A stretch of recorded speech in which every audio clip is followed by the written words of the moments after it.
Hello guys, in today's video I will be showing you how to fix Fitbit green screen problem. So this is easy. Just go to the settings and then scroll down to the apps section, and then go to the search Fitbits, then go to the storage, and here you will find this clear cache option. Click on it.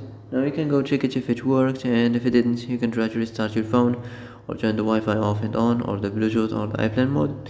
Also you can try to clear data, but be careful. If you clear data, all this application's data will be deleted. This includes all files, the settings, the accounts, the databases, etc.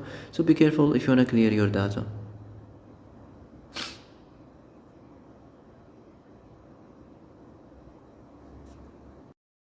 And that's it for today's video. I hope this is the answer you've been looking for.